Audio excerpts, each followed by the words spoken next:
삶을 향한 10가지 질문의 오늘은 마지막 시간입니다. 그래서 오늘은 먼저 지난 강의들을 한번 돌아보는 시간, 정리해보는 시간을 가지면 좋을 것 같습니다. 여러분 혹시 지난 강의가 생각이 나십니까? 네, 생각이 나지 않는 것이 정상입니다. 그래서 이렇게 정리해보는 시간을 한번 가지려고 하는 것입니다. 우리가 첫 번째 함께 나누었던 이야기가 바로 은혜에 관한 이야기였습니다. 우리의 믿음과 신앙의 시작은 은혜로부터 시작됩니다. 그것은 우리에게 값없이 주셨던 하나님의 선물이었습니다. 우리가 어떤 것을 하나님께 드린 것도 없지만 하나님께서 전권적으로 우리에게 주셨던 선물이었습니다. 그것이 바로 은혜였습니다. 그 은혜의 핵심은 두 번째 우리가 나누었던 이야기처럼 예수 그리스도였습니다. 예수님을 통해 우리는 죄에서 비로소 구원받을 수 있는 존재가 되었습니다. 예수님이 없이는 우리는 죽을 수밖에 없는 존재들이었지만 예수님께서 이 땅에 오셔서 십자가를 지심으로 우리는 비로소 그 죄로부터 구원을 받게 되었습니다. 그것은 우리가 세 번째 나눈 이야기처럼 속박당하던 우리가 자유함을 누리게 되는 것이었습니다. 죄에 묶여있던 우리의 삶이 예수 그리스도의 십자가 보혈로 인해 자유함을 누리게 되었던 것입니다. 여러분, 이것이 우리 기독교가 가지고 있는 가장 기본이 되는 진리입니다. 자, 그런데 우리가 은혜로 우리에게 오신 예수 그리스도를 통하여 자유함의 자리로 나아가기 위해서 우리가 반드시 하나 넘어야 되는 것이 있었습니다. 그것이 무엇이었습니까? 바로 자아로부터의 벗어남이었습니다. 그 자아로부터 벗어나기 위해서는 어떻게 해야 된다고 말씀을 드렸습니까? 네, 먼저 우리가 서 있는 자리를 잘 알아야 된다고 말씀을 드렸습니다. 우리가 원래 속해 있었던 그곳은 우리의 삶이 놓여져 있어 그저 편안한 나의 삶의 자리라고 생각되지만 그곳은 정말로 어둡고 깜깜한 곳이었습니다. 그곳에 우리가 어떻게 기도해야 된다고 말씀을 드렸습니까? 그렇습니다. 하나님께서 우리의 마음 가운데, 우리의 삶 가운데 빛을 비추어 주시옵소서.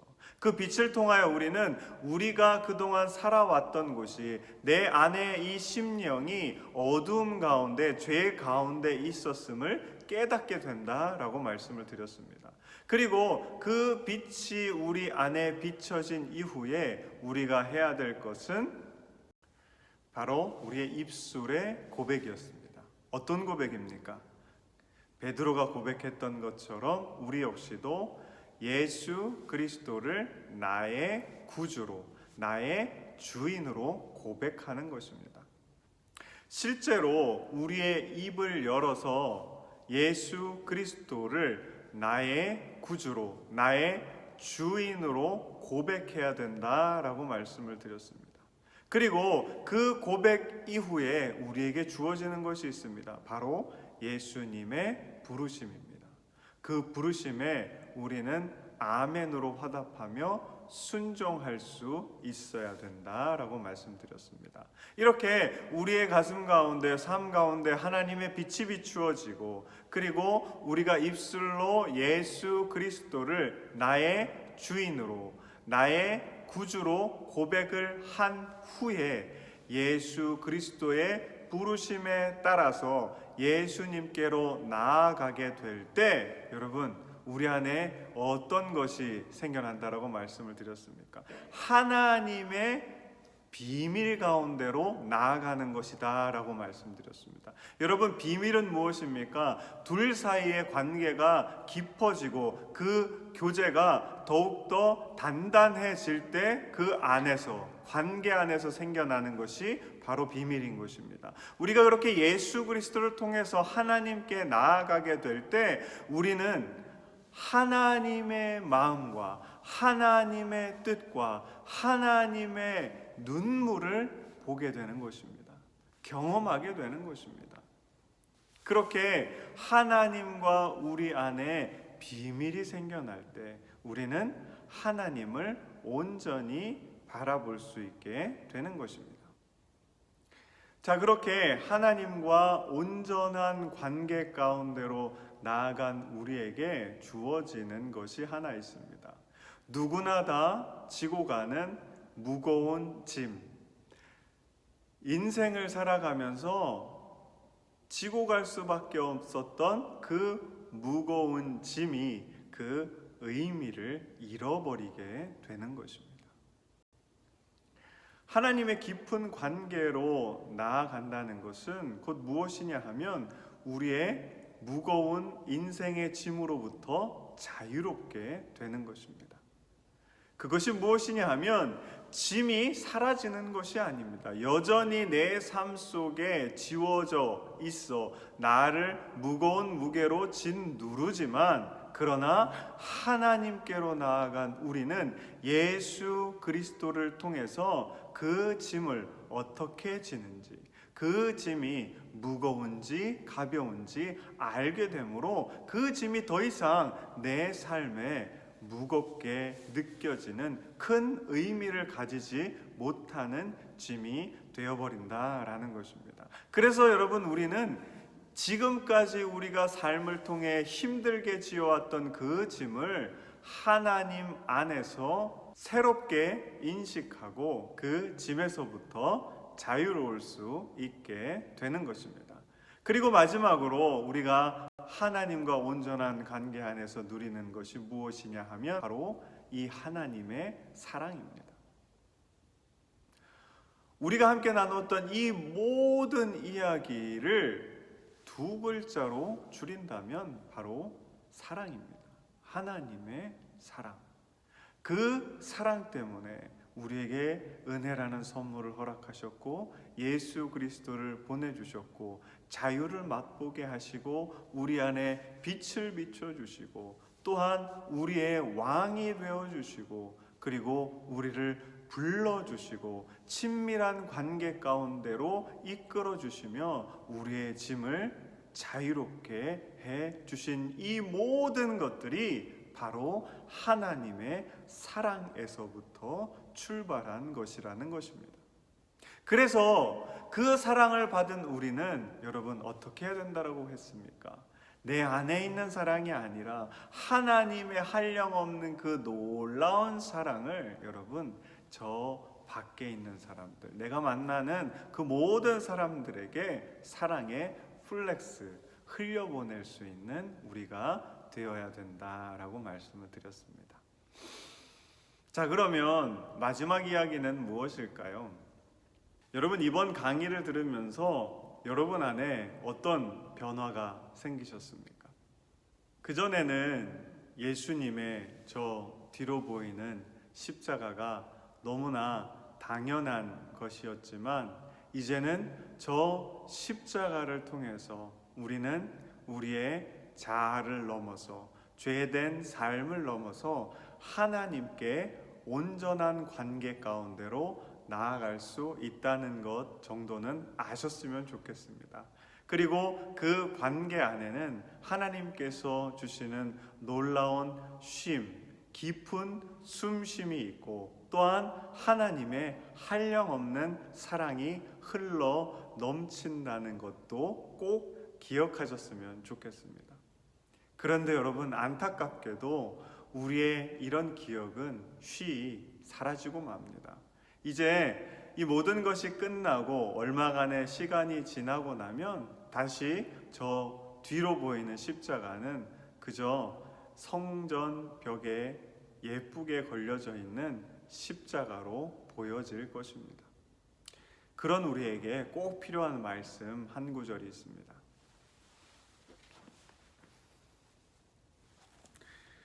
요한복음의 말씀입니다. 요한복음 1장 38절과 39절에 있는 말씀 제가 읽어드리겠습니다. 예수께서 돌이켜 그 따르는 것을 보시고 물어 이르시되 무엇을 구하느냐 이르되 랍비여 어디 계시오니까 하니 랍비는 번역하면 선생이라. 예수께서 이르시되 와서 보라. 그러므로 그들이 가서 계신 데를 보고 그날 함께 거하니 때가 10시쯤 되었더라. 아멘.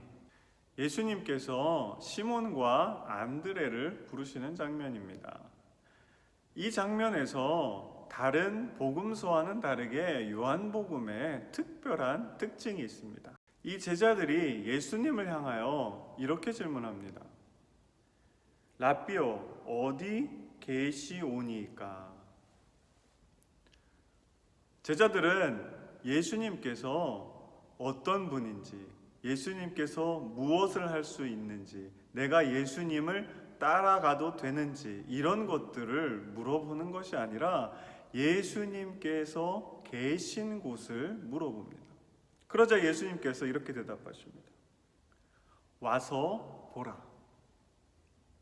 이 말씀의 중심은 여러분 보라가 아니라 와서입니다. 와서 보라.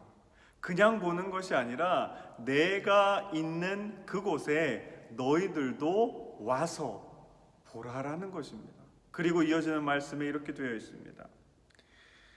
그러므로 그들이 가서 계신 데를 보고 직접 예수님이 계신 곳에 갔습니다.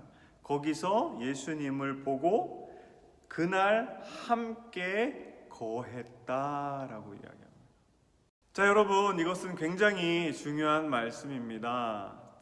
제자들이 예수님을 향하여 예수님이 계신 곳은 어디인가? 라는 질문을 했고 예수님은 그 질문에 와서 보라 라고 이야기했습니다. 그리고 예수님과 제자들은 실제로 예수님이 거하시는 곳으로 갔습니다.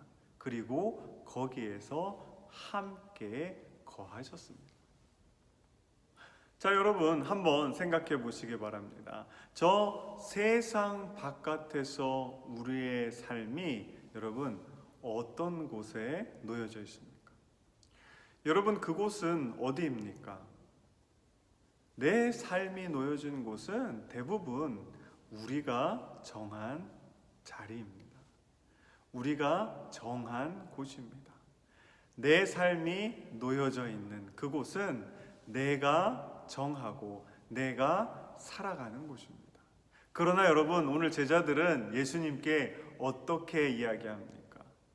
내가 있는 곳, 내 삶이 놓여진 곳이 아니라 예수님이 거하시는 곳이 어디신가라는 것을 예수님께 여쭙니다. 여러분, 예수님께서는 어디 계실까요? 우리가 성경에서 쉽게 만나볼 수 있는 것처럼 예수님은 계신 곳이 있습니다. 어디입니까? 그렇습니다. 바로 세상의 죄인들과 연약한 자들과 가난한 자들과 도움이 필요한 자들 가운데 예수님께서 함께 하십니다. 사랑하는 성도 여러분, 우리가 이제 크리스찬의 삶을 살아갈 겁니다. 여러분 1강부터 9강까지의 제목을 쭉 보시면 공통되는 단어 하나가 등장합니다. 무엇입니까? 바로 사시나요 라는 단어입니다. 우리가 신앙이라는 것, 믿음이라는 것, 그 두 가지 것이 정말 귀하고 소중한 것이지만 그것이 우리의 삶과 연결되지 않을 때 여러분 그것은 안타깝지만 이 세상 가운데 큰 의미를 가질 수 없는 것이 되어버리는 것입니다. 중요한 것은 우리의 삶이 우리의 신앙과 믿음과 이어지기 위해서는 우리는 예수님이 계신 곳으로 가야 하는 것입니다. 혹자는 이렇게 이야기할 수 있습니다. 예수님이 이 세상에 어디나 다 계시죠.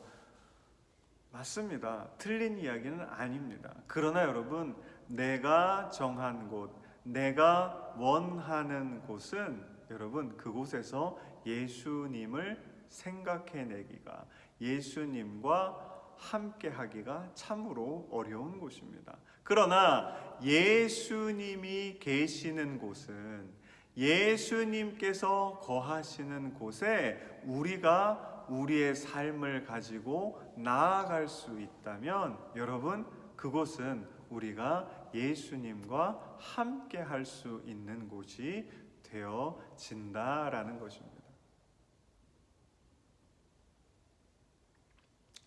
그리고 그곳에는 예수님을 향하여 몰려들었던 수많은 사람들처럼 예수 그리스도를 통해 흘러나오는 하나님의 사랑에 갈급한 수많은 사람들이 우리를 기다리고 있는 곳입니다.